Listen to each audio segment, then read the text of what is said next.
The life of the amazing Marco Polo. Marco Polo, born circa 1254 in Venice, died January 8th, 1324, a journalist, explorer, and merchant. Sadly, his mother died when he was still young. When he was 17 years old in 1271, he went to China with his father and uncle on their second trip. Marco Polo and his father and uncle funded their own trip, and once they got to China, Marco was sponsored by Kublai Khan, who was the ruler there. One reason that Marco became an explorer was because he was a merchant and he was expected to join the family business. Since he was a merchant, he also wanted to go because of his financial interest. The first time Marco's dad and uncle went to China, they met Kublai Khan, and the Khan told them to come back with some holy oil and 100 Christian priests so they could get rewarded. The Polos wanted many things, including silk and porcelain.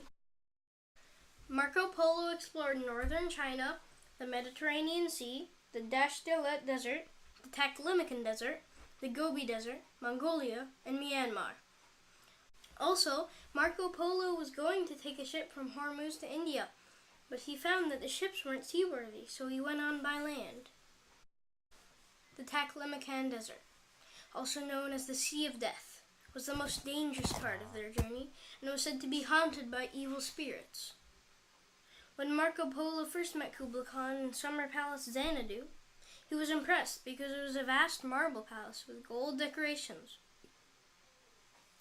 One reason Marco Polo went exploring within China was because Kublai Khan made him his personal aide. While Marco Polo was exploring around China, he found that most Chinese houses were made of bamboo and wood. The people of China ate what they grew, like rice, wheat, and soybeans. Then there's Kinsai, which Marco called the City of Heaven.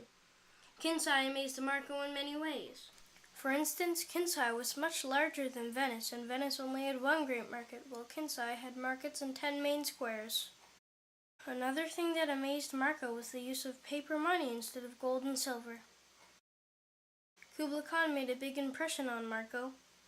He was a clever leader. Kublai once conquered a city on the Han River by using giant catapults called mangonels to shoot burning tar, dead animals, large rocks, and even hoping to spread disease.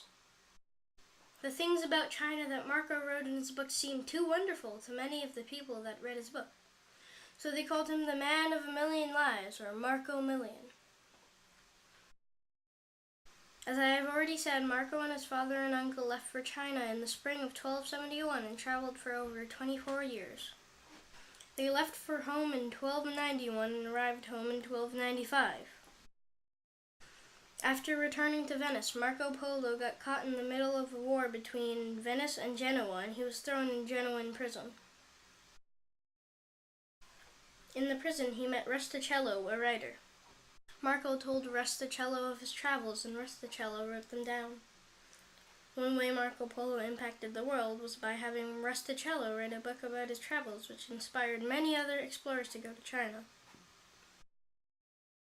One of the most famous explorers that Marco's book inspired was Christopher Columbus, who longed to find a quicker route to the East Indies.